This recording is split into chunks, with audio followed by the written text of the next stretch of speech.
A few years ago, something truly terrifying happened to me and my younger sister, Emily. We hadn't gone on a trip together in a long time, and we figured this would be the perfect opportunity to reconnect. I was in my early 30s, and Emily was about 2 years younger than me. With our hectic lives, finding time to spend together had become increasingly difficult. So we decided on a short camping trip, 3 nights in total, with around 3 to 4 hours of hiking between each campsite every day. We were both eager to get away from our routines. On the first day, we parked the car at the start of a trail and began our hike. After about an hour, we met a man named Thomas. He was in his early 40s, tall and built like a runner with a scruffy beard. He seemed friendly enough, and we exchanged a few words before continuing on our way. We had seen a few other hikers along the path, but none of them stood out. The park was expansive, and as we ventured deeper, there were fewer people around. A few hours later, we arrived at our first campsite around 3 p.m. We set up the tent, unpacked our gear, and after the exhausting hike, we decided to take a break. As the sun set, we started a small fire to cook dinner and sat by it, enjoying the peacefulness of the wilderness. We were both exhausted, and I fell asleep quickly once we settled into our sleeping bags. Normally, I sleep soundly in a tent, but something woke me up in the middle of the night. I opened my eyes and saw a dark silhouette standing just outside our tent. It was Thomas. As soon as he noticed that I was awake, he quickly stepped back into the shadows of the forest. My heart raced, and I felt a chill run through me, but I didn't want to scare Emily, so I kept it to myself. I tried to convince myself it was just an odd coincidence, that he had gotten too close to our camp by mistake. The next morning, as we packed up to head to our next campsite, I saw him again. He was standing off the trail, not far from where we were, just watching us without moving. It made my skin crawl, but we continued on, trying to shake off the uneasy feeling. By late afternoon, we reached our second campsite and quickly set up our tent. It wasn't long before Thomas appeared again. He walked up to our fire without warning and sat down, making strange comments that felt off, as if something wasn't quite right with him. His behavior grew more erratic by the minute. Both Emily and I were too frightened to know what to do. We asked him to leave, but he ignored us and began pacing around the camp, staring silently at us. We were terrified and kept the fire going throughout the night, hoping it would keep him at bay. The next morning, we packed our things quickly and decided to leave the park. We covered the next stretch of trail in just under 3 hours, moving quickly down the slope. As we made our way back to the car, we could still feel the tension from the previous night. We finally reached the parking lot just before dark and immediately reported Thomas to the park rangers. They promised to look into it, but their response didn't feel particularly concerned. I couldn't shake the feeling that they might have thought we were imagining things. But Thomas had followed us, and I was certain that if we had stayed another night, it could have ended much worse. I'm a 21-year-old woman from Michigan, and this happened when I was 17. I've always loved sports, particularly hiking, and I often find myself out on trails several times a week. But there was one time I made a bad decision about when to go, and it led to an experience I'll never forget. I drove to a trailhead one afternoon, and as I was getting out of my car, I noticed a man who looked off, almost unsettling.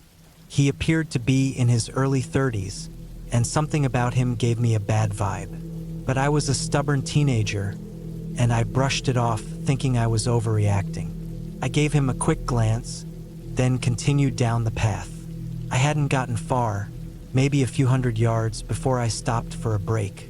That's when I heard it, a loud scream. It sounded like a man, and the hair on the back of my neck stood up. I turned around and saw the same man sprinting toward me. My heart dropped and panic set in. He was moving so fast, it felt like I couldn't escape. Even though I've always been a strong runner, he was gaining on me. The fear and adrenaline pushed me harder, but it was like he was gaining a burst of energy that was terrifying. I turned sharply into the woods, desperate to lose him and get back to the parking area. I could hear his footsteps right behind me. The sound of them grew closer and closer, but as I neared the parking lot, his steps started to slow. Finally, I reached my car and grabbed my phone, dialing 911 as fast as I could. The police arrived soon after, searched the area, and caught the man. It turned out he was a 38-year-old homeless individual, and what they found on him was even worse: a large butcher knife tucked in his coat pocket. I had narrowly escaped with my life, and I'll never forget that terrifying chase through the woods. I just hope I never cross paths with him again.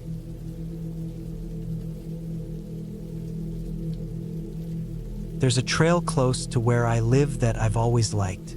It's only a short walk, maybe 5 minutes, and it leads to a quiet pond. From there, you can take lots of different paths that stretch out for miles in all directions. I've been walking those trails for years, and whether I've gone alone or with someone else, it's always been a peaceful and enjoyable time. One afternoon, I took my dog with me. He's full of energy and barks at just about anything: a rabbit, a raccoon, even once at a bobcat. But that afternoon didn't feel normal. We had only been walking for 5 minutes when I got this weird feeling in my ears, like the air around us had gone still, and suddenly all the usual sounds of the woods faded out. I looked at my dog and saw his fur standing up. He wasn't acting like himself. He was slow, tail low, scanning everything around us like he was nervous. I didn't see or hear anything out of the ordinary, but I knew something wasn't right. I thought about heading back, but figured my dog would want to keep going like he always did. To my surprise, as soon as I turned around and said, "Let's go," he was already pulling hard on the leash, wanting to leave. We ran the whole way back to the house, and when we got inside, he crawled under the bed, something he'd never done before. He stayed there for a long while. When he finally came out, he didn't make a sound. He just sat still, staring out the window in the same direction we had come from. His fur was still raised. He didn't want to go outside again that day. I felt uneasy, so I called up a buddy and asked them to stay the night since my partner was out of town. The next morning, my dog was acting normal again, like nothing had happened at all. We've gone back to those trails since, but we pay more attention now. We listen more. We watch more. Nothing strange has happened again. But every so often, late at night, I find myself thinking back to that day, and I still wonder what was out there in the woods.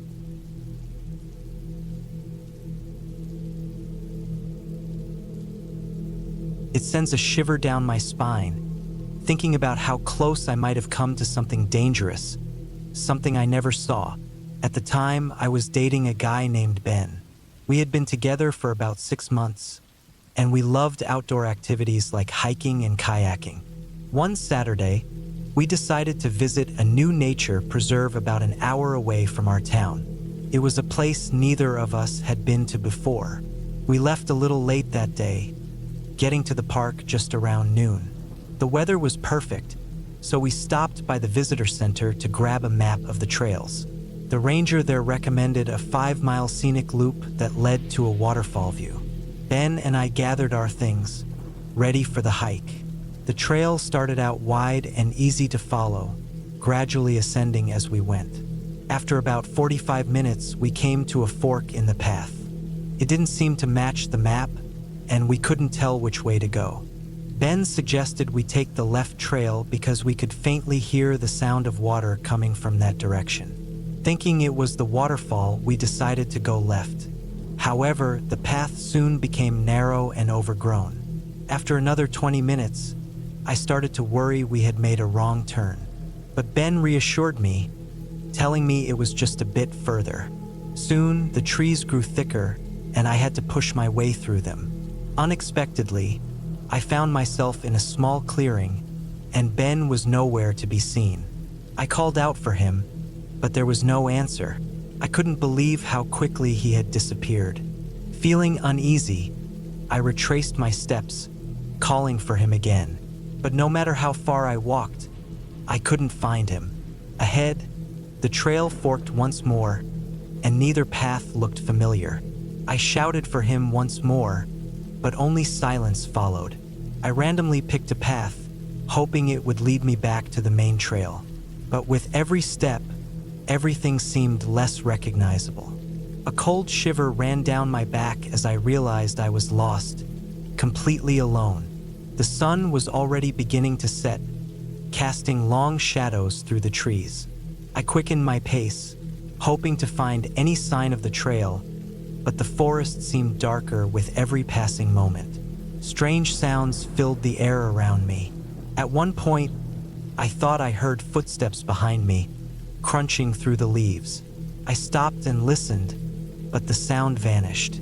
Exhausted and overwhelmed, I sat down on a fallen log, nearly in tears. I felt trapped in a never-ending maze of trees. Then I heard the snap of a twig. My heart jumped and I scanned the area. About 30 feet away, I saw a figure standing still among the trees. It was Ben. I called his name, but the moment I did, I regretted it. I squinted, realizing the person in front of me was too tall. This couldn't be Ben. A cold wave of fear washed over me, and my heart started to race. I grabbed a stick lying nearby and shouted, "Stay back!" But the figure didn't move. It just stood there, blending into the shadows, silently watching me. I didn't wait to find out who he was. I grabbed the stick tighter and ran, glancing back every so often. I eventually lost sight of him. I stumbled into another clearing, panting heavily, my clothes drenched in sweat. I knew I couldn't keep wandering aimlessly as the daylight was fading. I took a moment to gather my thoughts. Should I keep looking for my way out, or should I try to make camp for the night? I had no idea where I was, and I couldn't tell if the man was still following me. As the shadows grew longer, I decided to keep moving. I thought I heard distant sounds of traffic and focused on them, hoping I wasn't just imagining it. Every rustle in the bushes set my nerves on edge, wondering if the man was still nearby. I hurried in the direction of the faint noise, glancing behind me every few seconds, but all I saw were more trees. Finally, the traffic sounds grew louder, lifting my spirits. Maybe I was close to a way out, but just as I picked up the pace, a figure stepped out from behind a tree, only 30 feet ahead. I gasped, frozen in place. It was the same man from before. How had he gotten ahead of me? In the dimming light, I could see him more clearly. His face was horribly scarred with patches of shiny, burned skin. His hair was thin and greasy, hanging over one cloudy eye, while the other, the good one, stared at me intently.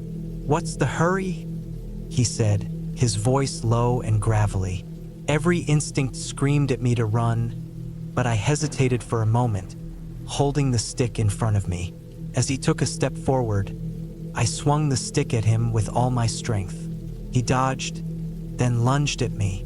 I turned and ran as fast as I could, crashing through the underbrush with his heavy footsteps pounding close behind. Suddenly, I broke through the trees into a parking lot where a family was loading up their car. I ran toward them, gasping for breath, trying to explain what had happened. The father looked nervously toward the forest and quickly ushered me into their car, locking the doors. The son called 911, and the parents gave me water as I tried to calm down. Police arrived soon after, and an officer came to take my statement. She and her partner searched the area, but they found no sign of the man. They eventually drove me to the local station, where I learned I had wandered almost 7 miles off the main trail. Ben eventually made it back to the parking lot as well, having been searching for me the whole time. He was frantic, apologizing for losing track of me and for suggesting we take that path. When I told him about the disfigured man, he tried to comfort me, telling me it was over now. But that face, that sinister grin, it's an image that still haunts my dreams. Whether that man was a real threat or just a figment of my imagination, I'll never know. But it left me with a deep-seated fear of getting lost in the woods, always feeling like something dark is lurking just behind me in the shadows. A few years ago, on a warm evening at the tail end of summer, I was out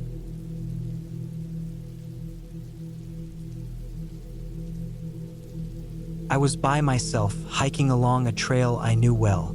My job was to scout out water sources and camping areas for a small group of beginner hikers I was planning to take out soon. I'd done this route many times before, so I figured I'd head out after my shift, walk a little before dark, and camp for the night.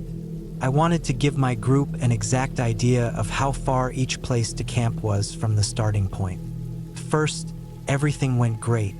It was late afternoon, and the woods looked amazing in the fading light. But after about an hour, it started getting dark quickly. I was ready for it and switched on my headlamp. Even with the bright beam, it was tough to spot the smaller campsites I knew were there. I kept hearing sticks snapping somewhere in the trees around me. It started to freak me out because I hadn't realized how pitch black the forest could get when there was no moon. It felt like I had stepped into a horror film. I made up my mind to stop at the next possible campsite I found. Another hour went by, and I still hadn't come across one. Finally, I saw a narrow side trail heading off from the main path and hoped it would lead to somewhere I could sleep. Thankfully, it did. Hidden in the brush was a little patch of flat ground right beside a narrow stream. I quickly dropped my bag and went to grab some water. As I walked down to the creek, I noticed the dirt near the edge was shifting. When I looked closer, I saw the whole area was packed with daddy longlegs, all crawling over each other in a giant swarm.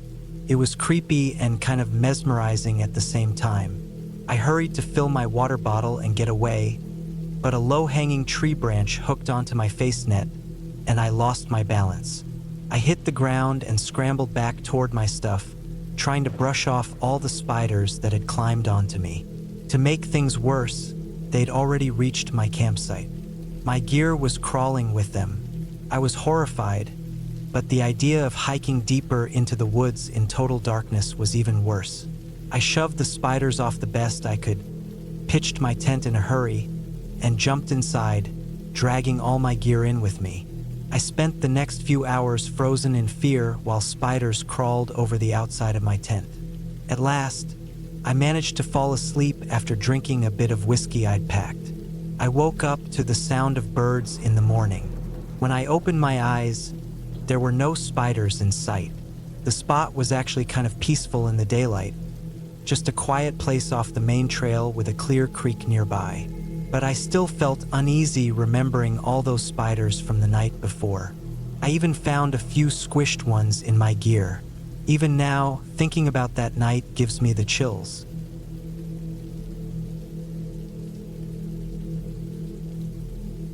Several years ago, I grew up in a small rural town, spending most of my childhood and teenage years outdoors, whether camping or just exploring. For 2 summers, I volunteered with a group that traveled remote country roads picking up litter.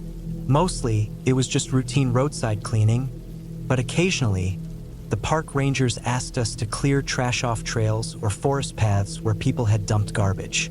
On this particular day, the team was split into smaller groups to cover different sections, and we were given GPS devices.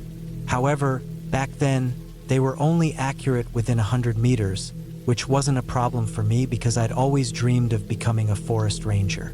But other people stayed close to the main paths, leaving me to walk alone from the end of a Forest Service road back to our meeting point. Each of us was given garbage bags and tools to pick up trash. The area I was sent to was well known for illegal dumping, old furniture, sometimes even mattresses, but someone with a truck had already taken care of the large items, so only smaller things like bottles, cans, and papers remained. Unfortunately, it wasn't uncommon to find more disturbing things like animals abandoned in awful ways. That day, I stumbled across a litter of puppies. Even though I didn't have a radio, I remembered the rule: report any serious findings. They preferred we didn't encounter situations like this, but I'd found similar things before, so I placed the puppies in a bag. Instead of just tossing them into the pile of trash bags, I decided to give them a proper resting place. I left my supplies near the road and walked about 20 minutes deeper into the forest, carrying only the bag. Eventually, I found a large pine tree and placed the bag at its base. I then started searching the area for a stick or something I could use to dig. After a while, I found a sturdy branch and used my pocket knife to sharpen one end. It took some time due to the roots, but I managed to dig a small grave about 1.5 feet deep, laying the puppies to rest without the bag. After a few moments of silence and a brief prayer, I started to cover the hole. As I was finishing, I heard a branch snap about 50 feet away. I crouched low beneath the tree as its branches blocked my view and paused to listen. The forest was still alive with bird calls, but they were coming from a different direction, farther away from where I had heard the noise. After a few minutes of scanning the area, I saw nothing unusual, so I continued covering the grave. When I was done, I placed a few pine cones and a stone on the mound and started walking back toward the road. Just then, I heard a strange sound, a mix between a groan and a growl. Since there were bears and occasional cougars in the area, I first thought it might be a predator. My only defense was a small pocket knife, but I remained calm, thinking it might just be the wind making the trees rub together, as they sometimes do. I looked around but didn't see anything unusual. Just as I was about to keep walking, a piece of bark and branches fell about 30 yards from the big pine tree. I looked up and saw something strange, about halfway up a tree that was half the size of the pine. It was a shape I couldn't quite define, with shades of brown, gray, and green. It looked to be the size of a young bear, and startled, I took a few steps back. As I watched, the shape began to move, revealing it wasn't part of the tree. It didn't have fur like a bear or cougar, nor did it resemble bear skin. The texture reminded me of living moss, though it didn't exactly look like it either. This creature didn't look like anything I'd seen before, and there are no sloths or similar animals in this region. As it shifted, I caught a glimpse of its face, dark and rounded, with no distinct features visible from my distance of about 80 feet. The light filtering through the trees made it harder to see, but I could make out 4 limbs gripping the tree. The limbs weren't quite like any paws I recognized.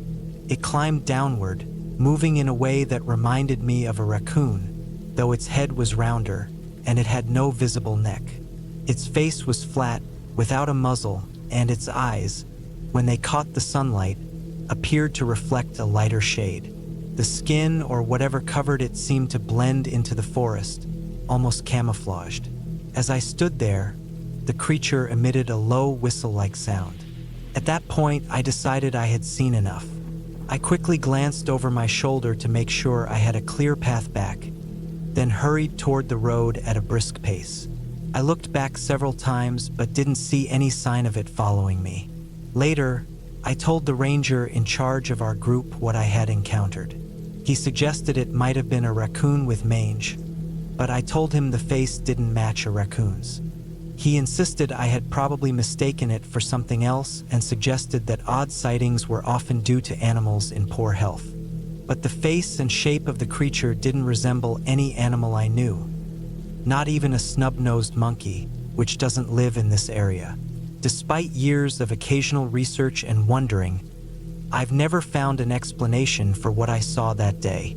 In the summer of 2018, I had just graduated from college, and that experience still lingers in my mind.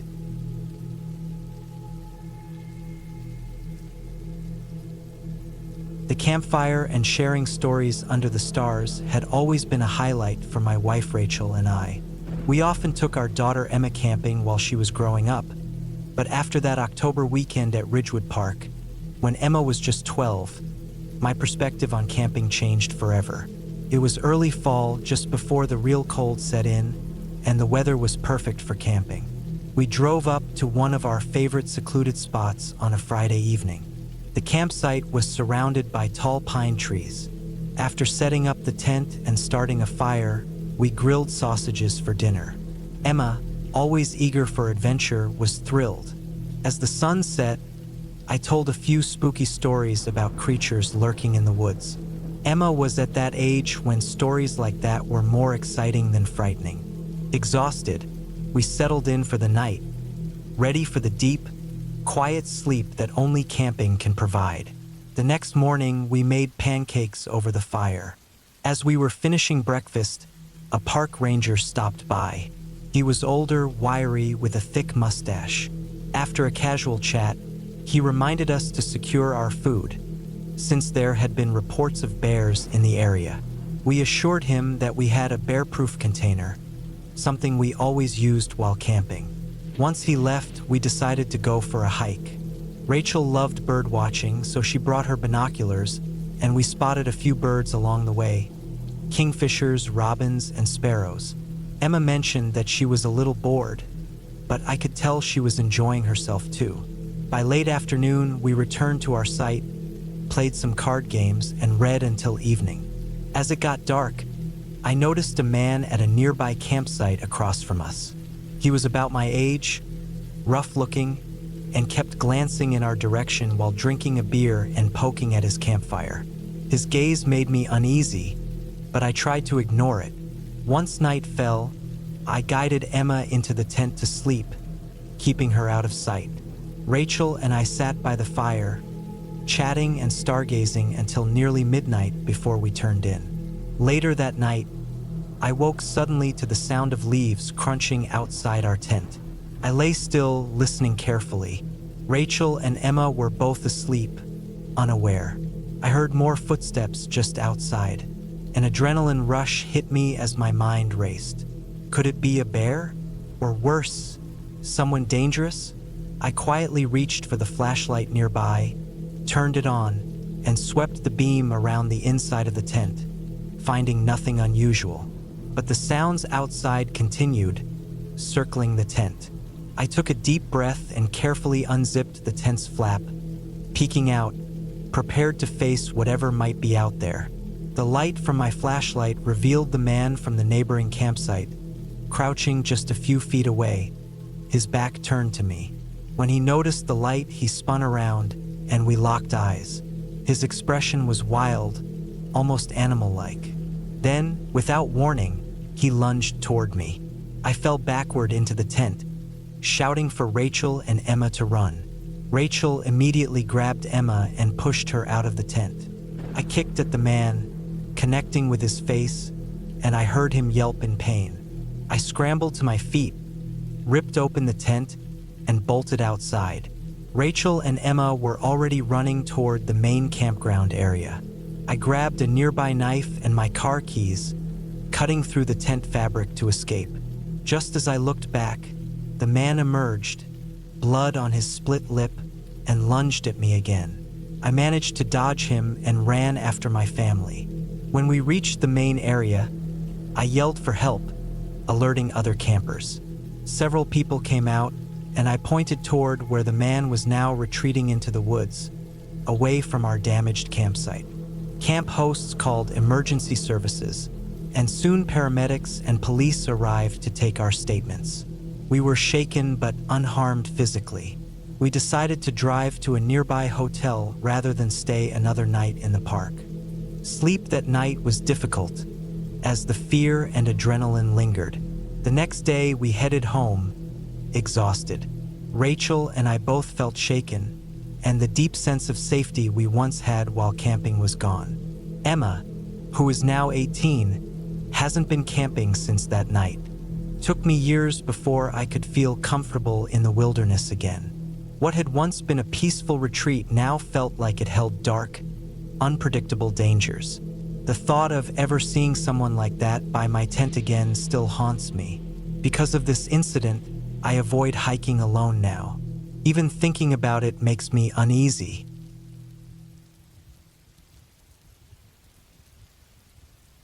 Exploring the forests and valleys near my family's large property.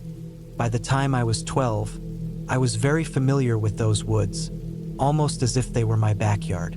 That comfort gave me a sense of independence, maybe even too much confidence. Looking back, I was too comfortable out there by myself, thinking nothing could harm me. I was wrong. It all started the summer before 7th grade. With no school to attend, I had a lot of free time while my parents worked. I grew bored of staying at home. My grandparents lived about 1.5 miles through the woods, so I decided to start hiking over to their house some afternoons. It gave me a change of scenery and a chance to enjoy some treats from their kitchen. The first few hikes went without a hitch. Their house bordered the woods, so I would step out from the trees into their backyard. My grandma was always excited to see me, quickly preparing a snack while I relaxed in front of the TV. It became a comforting routine that lasted through those early summer days. The walk was peaceful, just me and the quiet of nature. But by mid-June, things started to feel off. The usual sounds of birds and small animals began to fade. The woods felt darker, but I brushed it off as clouds signaling a storm. I should have turned around then. I was about halfway to my grandparents' place when the first raindrops began to fall. I pulled up my hood and kept moving. Then, thunder cracked through the trees, much closer than I expected. The wind picked up, sending leaves swirling and snapping branches. Even though it was still early afternoon, the sky turned a sickly greenish gray. I quickened my pace, hoping to get there before the storm hit harder. But the rain suddenly came down harder, sheets of water blurring my vision as the ground turned to mud.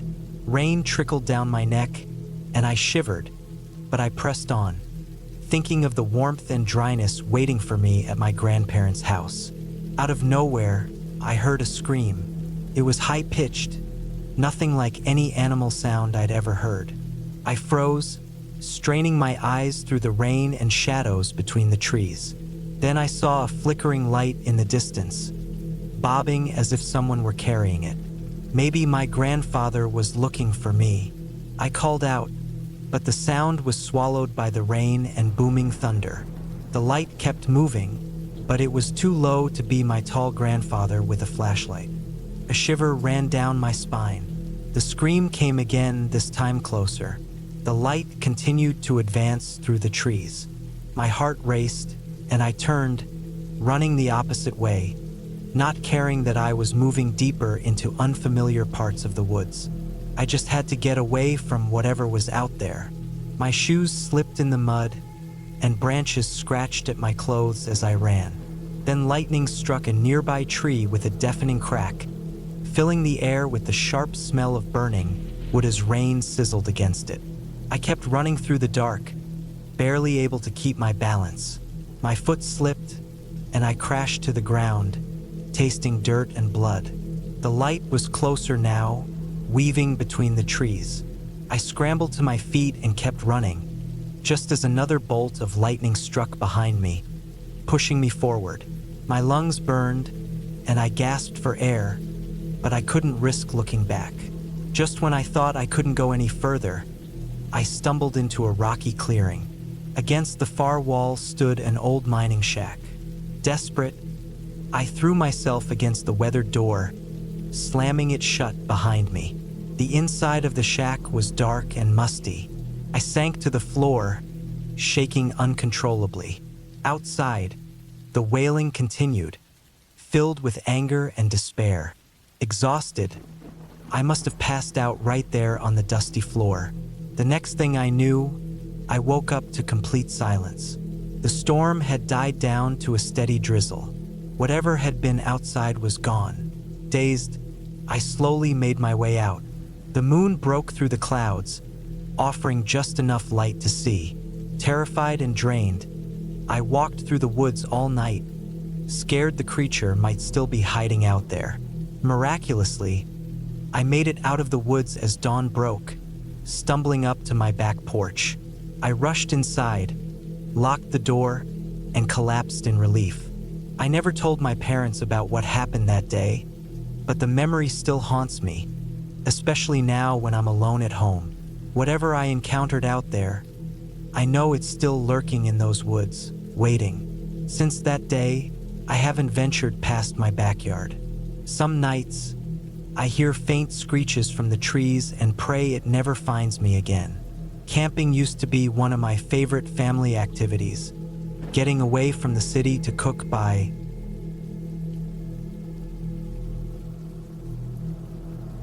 It was a night with a bright full moon, casting an eerie glow over the thick forest as I walked through the woods with my two friends, Alex and Jason. I was about 19 years old at the time. The evening had started off fine, the crisp breeze of early autumn rustling the leaves. But as the night fully took over, the forest grew darker, and the shadows seemed to stretch longer, bringing an uncomfortable stillness. I could tell from the nervous glances exchanged between my friends that they were uneasy. So I laughed and said, "Come on, don't be scared of the dark and some howling in the distance. What's the worst that could happen?" Jason, the most daring of us all, had persuaded us to go on this nighttime hike, insisting it would be an unforgettable adventure. But as the shadows deepened and the trees closed in, I began to question whether this was such a good idea after all. Sophie, who had been quiet since we entered the woods, finally spoke up. "Tyler, something's not right. It's too quiet, and I've heard strange things about these woods on a full moon night." I had heard similar stories before. Tales of disappearances, odd sightings, and strange shapes lurking in the trees, but I'd always dismissed them as myths. "Relax," Jason said, placing an arm around Sophie. "It's just your imagination. Besides, Tyler will keep us safe, right?" I forced a smile and nodded, trying to hide my own growing discomfort. "Don't worry, Sophie. Nothing's going to happen." We continued, the only sounds around us being the crunch of dry leaves and the occasional call of an owl. The moonlight filtered through the branches, casting shifting shadows that seemed to move of their own accord. A cold feeling crept over me, like we were being watched. After a while, we stumbled upon a hidden trail, nearly overtaken by thick underbrush and fallen limbs. Jason's eyes lit up with excitement. "Hey, look, a hidden path. Maybe it's a shortcut back," he said. Sophie and I exchanged hesitant glances but decided to follow him as Jason cleared the way with his small knife. The deeper we went, the more I felt as though we were intruding on something we shouldn't. The trees closed in around us, their branches blocking out the sky and shrouding us in near total darkness. A strange, musty smell lingered in the air. "Are you sure this is a good idea?" Sophie asked, her voice trembling. Jason hesitated for a moment before shrugging. "We've come this far. Let's see where it leads." We pressed on, our steps muffled by the thick carpet of leaves. The air grew heavier, and the darkness seemed to press down on us. Then I started noticing deep, claw-like scratches on the trees, as though some creature had recently marked them. "Look at these," I said, pointing them out to Jason. He gave a nervous laugh. "Probably just some wild animal, maybe a bear." "A bear," Sophie whispered. "They usually stay away from people," I replied, though I wasn't entirely convinced myself. The marks became more frequent, and the feeling of unease grew stronger. It was as though the forest was swallowing us, hiding any way back to the main trail.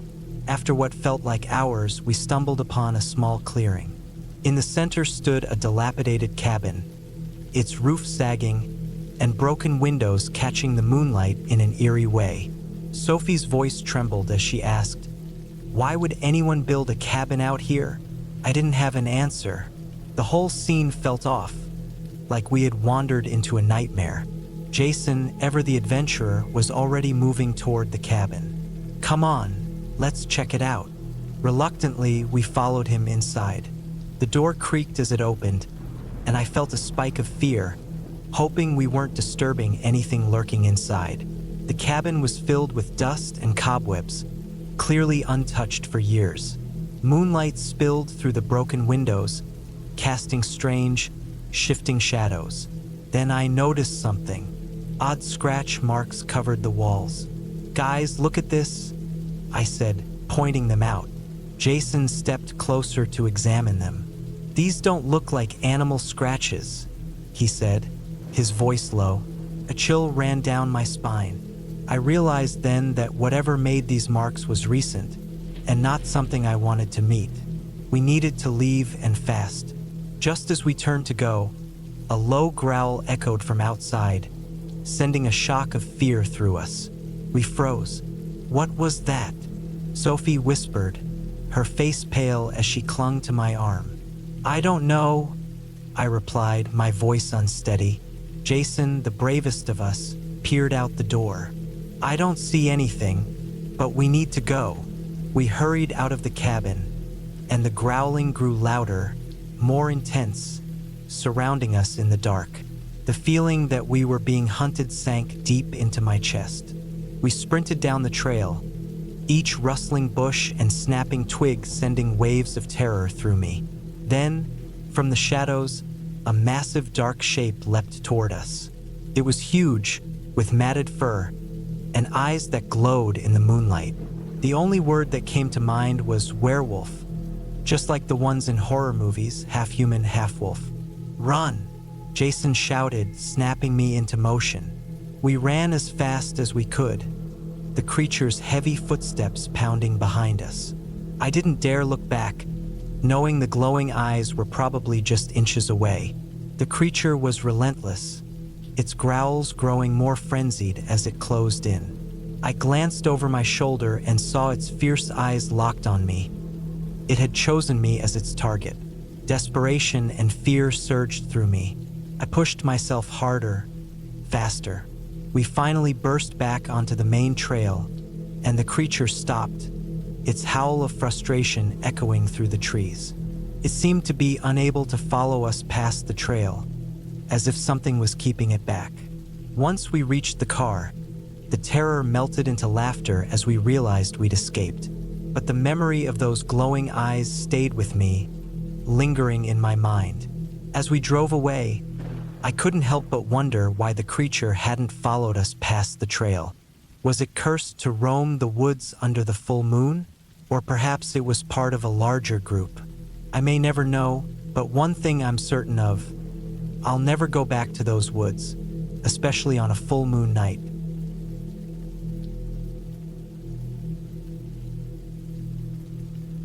I wanted to do something memorable before beginning my new job, so I decided to go on a solo backpacking trip in the Redwood Hills for a week. Having grown up in the area, I was no stranger to hiking and camping, and I wasn't particularly worried about spending time alone in the wilderness. The first 2 days were incredible. The weather was perfect, sunny and warm without being too hot. I hiked about 7 to 9 miles each day, taking in the beautiful scenery. Though I crossed paths with a few other hikers and campers, I mostly had the trails to myself. On the third day, something started to feel off. I noticed that the birds and animals were unusually quiet, and when I passed a couple of hikers, they barely acknowledged me, looking more nervous than anything else. I chalked it up to being deeper in the backcountry, but an unsettling feeling started to creep in. That night, I camped near a stream and built a small fire, though I didn't really need it since the temperature was mild. I left the tent flap open to enjoy the cool air as I lay down to sleep. As I was drifting off, I thought I heard footsteps outside, accompanied by the faint sound of leaves crunching. I sat up, listening intently, but all I could hear was the usual forest sounds. It still took me a while to fall asleep. The next day, I continued hiking, leaving the valley I had been in and heading into rougher terrain with denser trees and rockier paths. I couldn't shake the feeling of being watched, though I never saw anyone. I attributed it to the anxiety of being alone for so long. As dusk approached, I found a small clearing on a ridge to set up camp, offering a view of the surrounding mountains. After dinner, I cleaned up and settled in for the night. The bright moon cast eerie shadows inside my tent, playing tricks on my eyes. Exhausted, I eventually fell asleep. Hours later, I was abruptly awakened when my tent shook violently, the poles buckling under pressure. I struggled to get out, sure that a bear had attacked, but when I managed to crawl out, there was nothing there. The poles were bent, but the fabric of the tent was intact. The night was silent, bathed in moonlight. Shaken, I tried to fix the tent and get some rest, but I couldn't shake the unease. At dawn, I quickly packed up, eager to leave the exposed ridge. The warm weather from the day before had turned into a chill, and dark clouds were forming overhead. As I descended, thunder rumbled in the distance, and I picked up my pace, hoping to reach shelter before the storm hit.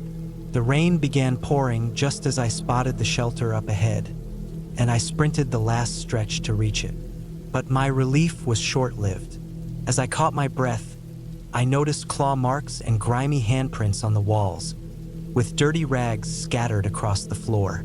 The fire pit reeked of burnt hair and charred bones. My heart raced as I stepped back, just as a shadowy figure appeared at the edge of the woods, moving toward me. With no other choice, I bolted into the storm. Rain lashed my face as thunder cracked overhead. I stumbled down the muddy trail, branches tearing at my clothes. The heavy steps behind me grew closer, urging me to move faster. I finally broke free from the trees and into a rocky clearing just as a lightning strike lit up the sky. The deafening crack of thunder stopped me dead in my tracks. I turned around, but the woods had gone silent. Cold and exhausted, I found a small cave in the rocks where I could wait out the storm. I curled into a corner, shivering uncontrollably, listening to the wind howl. Once the rain stopped, I left the cave, knowing I had to find a safe place to camp before nightfall. Feeling like I was being watched, I hurried through the forest, every rustling branch making me jump. As the sun began to dip below the ridge, I rounded a corner and collided with something soft but solid. I looked up into a grotesque face, pale, hollow eyes and sharp fangs. I screamed and tried to run, but claws grabbed my shoulders, digging into my skin. A rancid breath washed over me as the creature opened its mouth wide. Then, everything went black. When I regained consciousness, I was alone on the trail.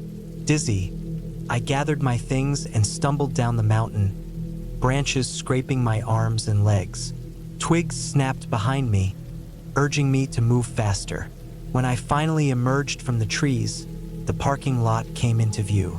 Half sliding, half stumbling, I reached my car, threw everything inside, locked the doors, and sped off down the winding road. Even as I drove away, I could still hear screaming echoing from the forest. I drove through the night without stopping and pulled into my driveway just as the sun was rising. Leaving all my gear in the car, I ran inside and collapsed on the couch. To this day, I have no idea what I encountered out there, but I'll never step foot in those woods again. Growing up in the remote valleys of Montana, I spent countless hours outdoors.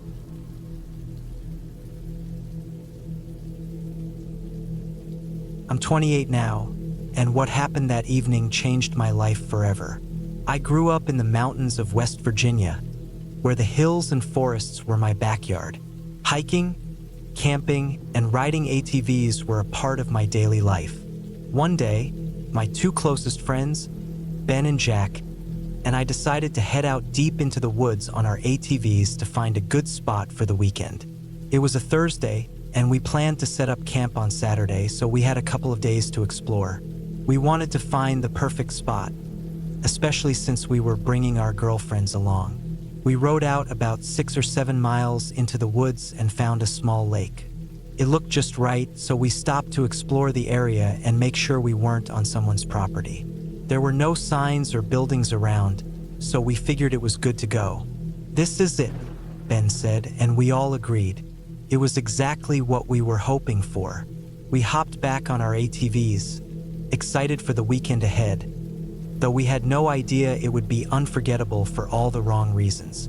The next day, we packed up our camping gear, fishing rods, tents, and sleeping bags, and made sure everything was in order. We even brought along 3 bottles of cheap beer and a cooler filled with a couple of packs of Budweiser. We all met around 11 a.m. on Saturday and headed to the lake. When we arrived, everything was just as we'd imagined. We set up our tents and started gathering firewood. The girls were enjoying it, except for Ben's girlfriend, whom we'll call Ellie. She kept saying something felt off but couldn't explain why. We figured it was because she'd never been camping before. We spent the day fishing, swimming, and just being typical teens. Ellie, however, stayed by the lake the whole time, watching the trees nervously. She wouldn't join in and seemed anxious the entire time. As night fell, we built a fire and roasted hot dogs. We all sat around the flames telling scary stories. Around 11:30, Ellie and my girlfriend, Emily, needed to go to the bathroom, so they went off into the woods together. After about 5 minutes, they came back in a hurry. Ellie swore she saw someone watching them from the trees. I grabbed my pistol and Ben and I went to check it out. We didn't find anything, so we figured they had just gotten scared by the stories. Back at the camp, we told them everything seemed fine, but Ellie insisted someone was out there and wanted to leave. We managed to convince her to stay, though she was clearly still shaken. After about half an hour, everyone seemed ready to wind down and have some quiet time. Ellie's sighting drifted from our minds. About an hour later, Emily had fallen asleep, but I was still awake, listening to the sounds of the forest. Suddenly, I heard footsteps. At first, I thought it was one of the others, but I quickly realized that whoever was walking was trying to be stealthy. I convinced myself it was one of the guys going to the bathroom, but then the footsteps stopped right outside our tent. I froze, holding my breath, as whatever it was stood still for what felt like an eternity. Slowly, I saw the zipper of the tent begin to move. I reached for my gun, but to my horror, I'd left it in my bag by the fire. The zipper continued to move, bit by bit. Suddenly, Emily coughed, and the zipper stopped. She was still sound asleep, completely unaware of the danger outside. After about 5 minutes, I heard footsteps again, but this time they were moving away from the tent. I stayed still, hoping whatever it was wouldn't come back. Maybe 30 minutes later, the silence was shattered by the most terrifying scream I've ever heard. It came from Ben and Ellie's tent, followed by their frantic screams. I bolted out of the tent and ran to my bag to grab my gun. When I looked toward Ben and Ellie's tent, I saw a figure standing beside it. It was a tall, pale man with long arms, and in his hand, he was holding a large knife that reflected in the moonlight. He looked ready to attack. I aimed my gun and fired in his direction, hoping not to hit anyone inside the tent. The figure turned toward me, and I felt a wave of fear wash over me. My hands shook uncontrollably as I fired again. Somehow, I managed to scare him off. He ran off into the trees, screaming. I quickly scanned the camp, seeing the girls crying, Ben vomiting, and the rest of us frozen in shock.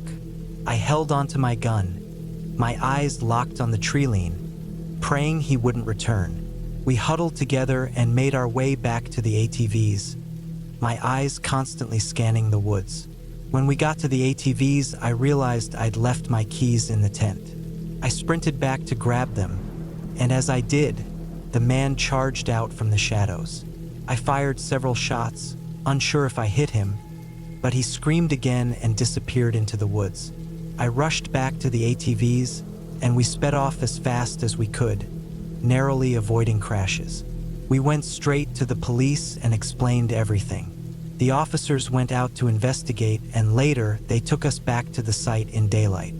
The place was a mess, tents shredded, belongings scattered everywhere. The officers said it looked like a bear attack and assumed we were too drunk to remember things clearly. But I knew better. It's been over 10 years since that night, and I still can't explain who or what was out there. It was dismissed as a bear attack, but I know the truth. We don't talk about it much anymore. Ben and Ellie eventually got married and moved to Oregon, and Emily and I broke up soon after. But one thing still sticks with me. The man was at my tent first, and Emily's cough may have been the thing that made him leave. That small sound might have saved my life.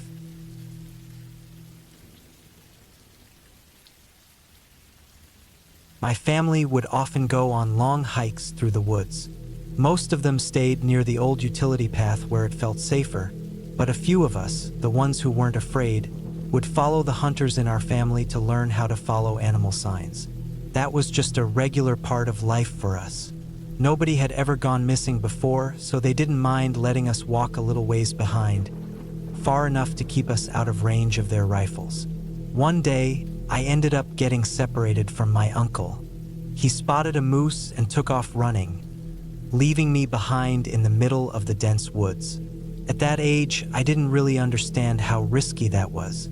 I just kept moving, stepping over fallen trees, steering clear of snares, climbing over hills and through small dips in the land. I remember being more curious than scared as I wandered across the whole area, walking from one side of the property to the other, passing through the entire section of forest we used to call home. It was just me and that animal. I guess you could say the bear walked with me the whole way. I remember finally arriving near the dam. The late afternoon sun was glowing softly around us. I was sitting there, sharing a handful of wild berries with my bear companion, a bond one still don't really know how to explain. I looked over and said something like, "Hey, could you help me get home now? I bet my Nana's getting really worried." Not long after, I ended up standing at the edge of a big field near the road. It was nighttime, and I could see the stars glowing up in the sky. I followed the roadside for a while, then turned off onto the lane that led to my Nana's house. As soon as I got there, the response was a mix of reactions. People crying with relief, hugging me tightly, scolding me through tears, kissing my cheeks, holding me like they'd never let go. I still don't really know what happened in full or how I got from deep in the forest to the edge of the road. All I know is, after that day, I wasn't allowed to go out hunting with my uncles anymore, only with my Nana. And to this day, I still can't believe my uncle took off and left me like that. But that's a whole different story.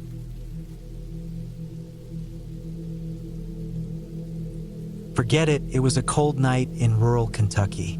I had just stepped out of the warm hunting cabin because the chili we had eaten earlier was messing with my gut. It was around 2 o'clock in the morning, and snow had started to fall, covering everything in white. I grabbed the bucket and wandered a short way from the base camp. The only thing I could hear was the crunch of my boots pressing into the fresh snow. There I was, middle of nowhere, sitting on a bucket with nothing on but my jacket, boots, and my boxers dropped around my ankles. It was so dark, and the tiny flashlight I had wasn't much help at all. That's when I picked up a noise, something shifting in the brush, maybe 25 or 30 yards off. My chest started pounding as I tried to figure out what it could be. Then I heard deep, heavy breathing, and a cold wave ran straight through me. I reached into my coat and pulled out my handgun. I was truly on edge. Every snap of a twig or crunch in the distance had me spinning around, pointing my gun into the dark. I was so shaken that I yanked up my boxers fast and left the bucket behind. I made my way back to the cabin and didn't get a minute of rest. The sounds outside kept me tense all night. When daylight finally showed up, I went back out to grab the bucket. What I found made me stop cold. In the clean snow were large paw prints circling right around the place where I'd been sitting. That's when it hit me.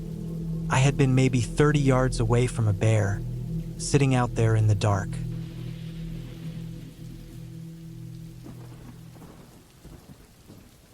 At 17, I was riding my 125 cubic centimeters motorcycle through the quiet town, hoping the ride would help clear my mind. I had been feeling down lately, and the steady hum of the bike often calmed me. Most of the ride was uneventful, which was exactly what I needed. I was heading toward a dead-end road that led to some ponds, planning to turn around when I reached the end. But about halfway down the road, I noticed someone walking in white clothes. The road was usually empty, and seeing someone out there on foot at 11 p.m. in complete darkness felt strange. They didn't have any lights, and there were no houses around for miles, so I wasn't sure why they'd be out there. My gut told me to slow down since pedestrians can be unpredictable, but that turned out to be a mistake. As I passed them, they let out the most piercing scream I've ever heard. My heart started racing immediately, and before I could fully process what was happening, they charged straight at me. I panicked and quickly shifted my bike into its lowest gear. I could see them in my mirror, getting closer, so I twisted the throttle all the way open. For those who don't know much about engines, a 125 cubic centimeters bike isn't that fast. The one I had wasn't even as quick as a person running, and I'd switched out the front sprocket to save fuel, which reduced its acceleration. I kept the throttle wide open, and as I approached 9,000 RPM, I was about to shift gears when I felt a hand slam onto the back of my bike. Terrified, I over-revved it to 13,000 RPM, too scared to shift while they were so close. They stayed right with me until I hit around 28 kilometers per hour, and only then did I begin to pull ahead. I didn't dare look back, but I didn't feel safe until they were out of sight. I suddenly remembered that the road ended at a forest, and my anxiety spiked. As I reached the end, I recalled a narrow gravel trail that led to a hiking path. Since my bike was older and didn't have the automatic headlight feature of newer models, I quickly switched off my lights and shifted into fifth gear to make as little noise as possible. I carefully followed the gravel path, glancing behind me every so often. Even after reaching the main road, I kept my speed up and kept checking behind me until I finally got home. When I got to my garage, I was shaking and soaked in sweat. I quickly put my bike away, still scanning the area, then rushed inside and locked the door. The next day, I called a friend to tell them what happened and convinced them to come with me to check the area. We hiked through the forest near the road, searching for any signs that someone might have been playing a prank. But there was nothing. The only footprints we found were ours. We searched both sides of the woods, but still no sign of anyone. I'm not easily scared. I'm around 182 centimeters tall with an athletic build, but that scream terrified me like nothing else. I've told this story to a few friends who know I don't make things up, and they believed me. It was the scariest thing I've ever experienced while riding at night. Looking back, I think I could have stood my ground, especially since I was wearing full gear. But in that moment, all I wanted to do was get away. The scream was so intense, it almost didn't sound human. Since that night, I've avoided that road and have no intention of going back. I still can't think of a logical reason for why someone would be out there alone in the dark, dressed in white with no light, miles from anywhere.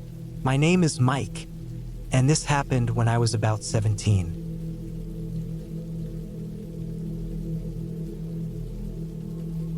Roughly a decade ago, I was living in central Georgia. My life was pretty routine, but one thing I really enjoyed was jogging and hiking. There was a nature preserve not far from where I lived that I'd go to pretty regularly. One afternoon, I invited a buddy to come with me for a hike. I waited to hear back from her, but as the sky began to turn orange with the setting sun, I still hadn't gotten a response. I decided to head out by myself. The evening breeze was cool as I started along the trail. The light was fading fast, and the woods were growing dim. Around a mile in, something caught me off guard and made my stomach drop. A wild hog, larger than I expected, was standing squarely in the path ahead. Its eyes caught the remaining light, glowing slightly, and its thick coat made it look even more intimidating. I had accidentally gotten closer than I should have without noticing. I didn't have any real knowledge about wild hogs or how to react in a situation like that. My chest tightened as my heart pounded. I froze in place, just hoping it would wander off. After a tense few minutes, it grunted and eventually stepped off the trail into the underbrush. I let out a shaky breath, feeling lucky nothing went wrong. Later, I read that wild hogs typically avoid attacking people unless provoked, but that didn't really ease how frightened I'd felt in that moment. Thinking back on it, I knew I'd made a mistake going into the woods by myself as it got dark. Seeing that hog reminded me how unpredictable and risky nature can be when you're out there on your own. I was fortunate that it didn't turn into something worse. From that day forward, I paid more attention and gave the wilderness the respect it deserves. I made it a point to always consider the dangers, especially if I was out alone. It was a tough experience, but one I won't forget.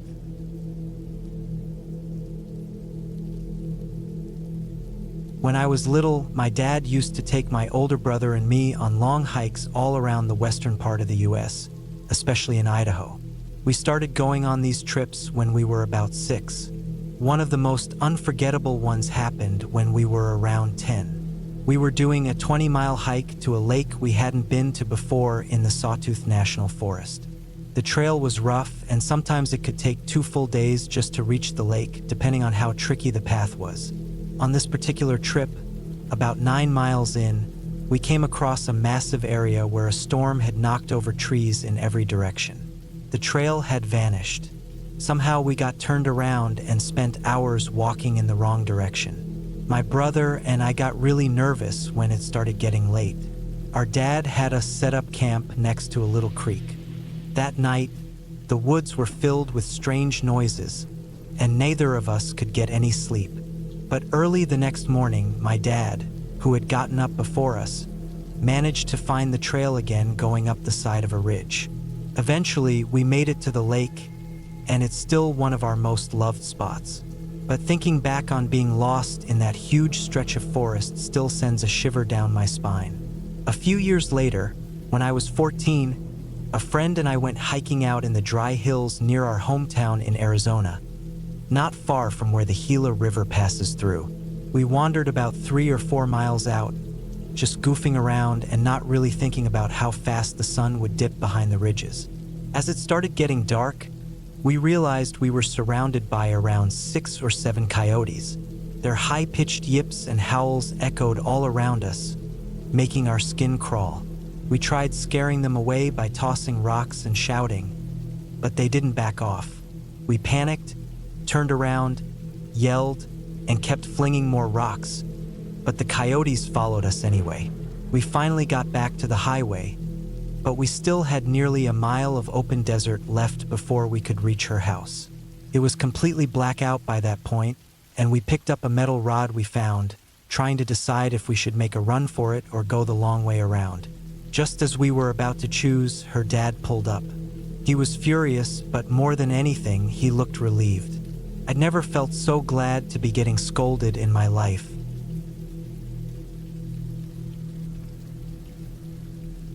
Back in 2018, my husband and I took a trip to Blue Ridge Highlands in North Carolina for our honeymoon. We were looking forward to kicking off our new life together with an adventure. It was getting late in the afternoon, the sky was overcast, and a thick layer of fog surrounded the area.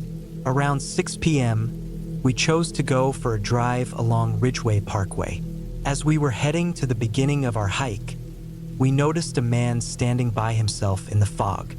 He looked dirty, disoriented, and out of place. I mentioned to my husband that the guy gave me a weird feeling. We began our hike, climbing steadily uphill for roughly 1.5 miles. It was a hard trek, but we enjoyed it, and the trail ended where it met a portion of the Appalachian Trail. After a short rest, my husband stepped away for a bathroom break.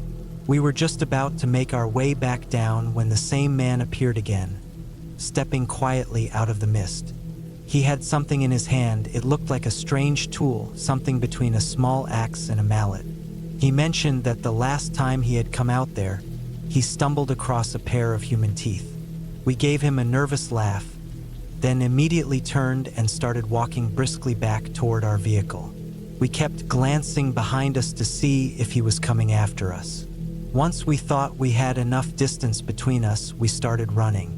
Every few hundred feet, we'd stop and listen, trying to hear if anyone was on our trail.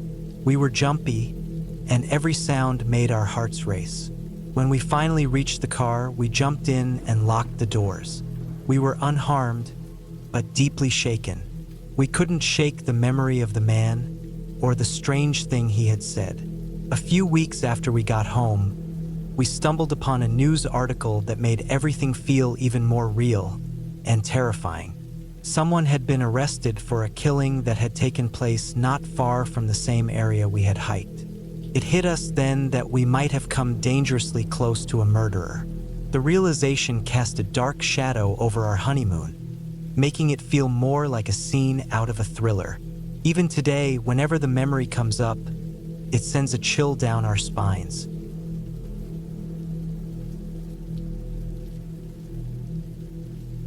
My friend and I started our walk near Elk Ridge Trail in northern Alberta.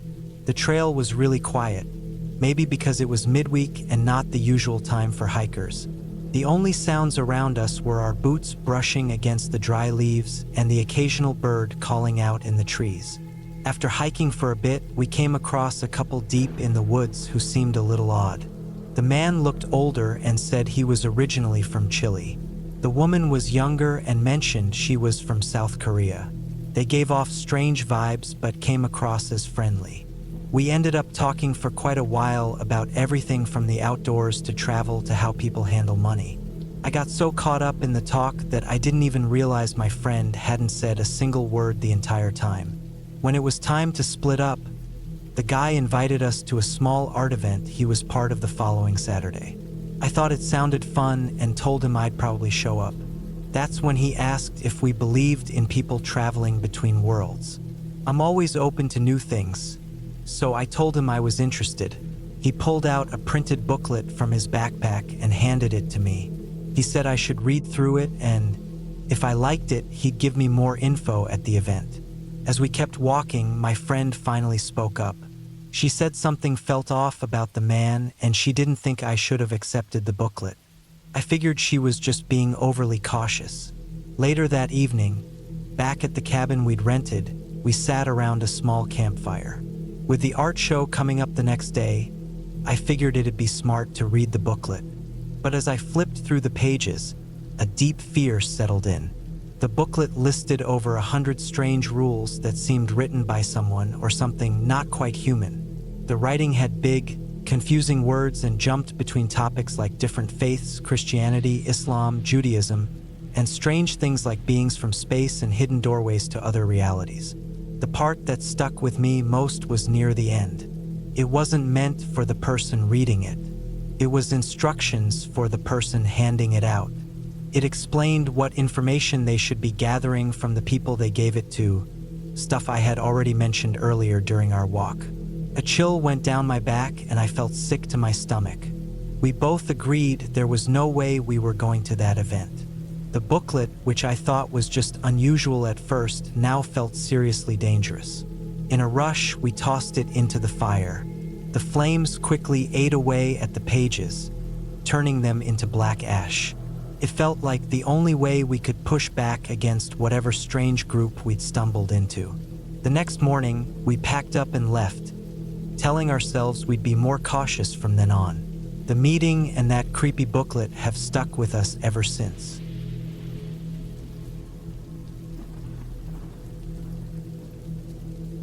Roughly 2 decades back, my girlfriend, now wife, 2 close friends, and I set off on a camping trip deep in the woods of north-central New York, Sullivan County, to be specific. We got to our spot late on a Friday afternoon, full of energy and looking forward to a relaxing weekend away. That first night was great. Plenty of laughs, stories, and the calming noises of the forest all around us. The next day, we woke up to birds chirping and headed out on a long hike. After several hours on the trail, we returned to our site, worn out but in good spirits. While we were preparing food for the evening, things took a weird turn. 4 older guys, probably in their late 50s, wandered into our area. They didn't seem prepared for camping.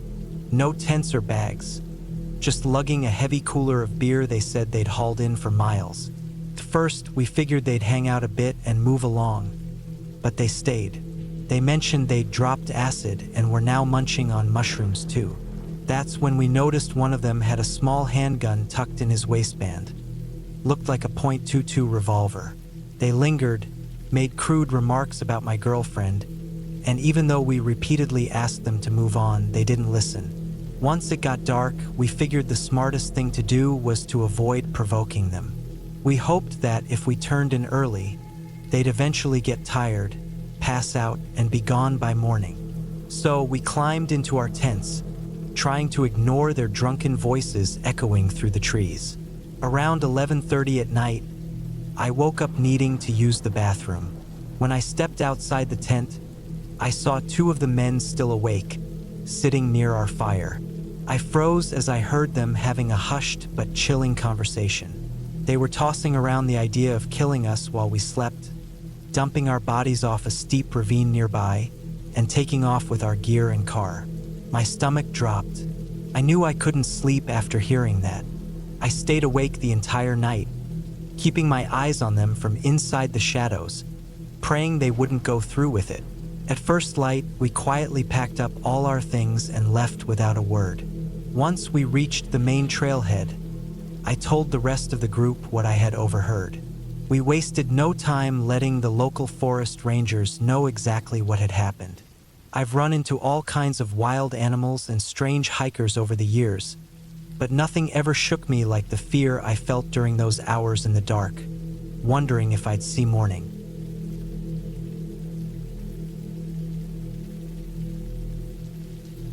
I was deep inside a large nature reserve far from where most people usually go. The air was crisp and carried the smell of pine needles and damp soil. I was walking along a narrow path that didn't seem to lead anywhere specific, a trail rarely used by others. The forest was quiet except for the sound of leaves rustling and the occasional crack of sticks snapping. I figured it was just deer foraging nearby. The path was narrow and curved often, surrounded by towering trees that seemed to scrape the clouds. Their shadows danced across the ground as sunlight passed through the canopy. I kept moving forward, noticing the noises I thought were deer started getting louder and more frequent.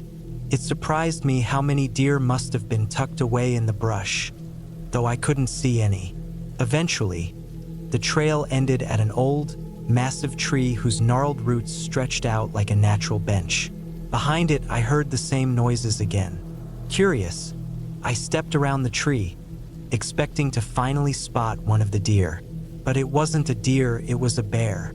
It let out a deep, strange noise, a low growl that sent a chill through me before it darted back into the woods. As I turned around, something clicked. Those earlier noises, those branches cracking and leaves moving, they weren't deer at all. They were bears. I heard that same chilling sound again as one of them moved fast through the trees, a scary reminder that they hadn't gone far. My heart pounded. The bears had crossed behind me on the path, and now I was boxed in. I still had nearly a mile left to hike out, and the sun was starting to drop. I told myself not to panic and started walking again, careful with each step. The sounds of the bears stayed with me, coming from both sides of the trail, letting me know they were still close.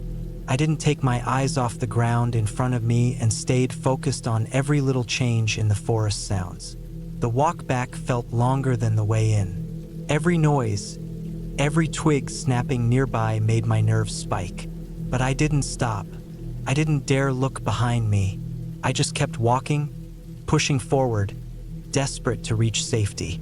The trail dragged on endlessly, but eventually, after what felt like hours, I finally spotted the entrance to the preserve, a place I recognized. Relief washed over me as I stepped into the open clearing. I glanced back one last time down the trail, the noise of the bears now fading into the distance. That evening, as I sat by the campfire, the fear slowly began to ease. But later, when I lay inside my tent under the night sky, I heard the soft shuffle of leaves outside, and all that fear came rushing back. The darkness around me felt endless, a reminder that out here, in the wild, you're never really alone.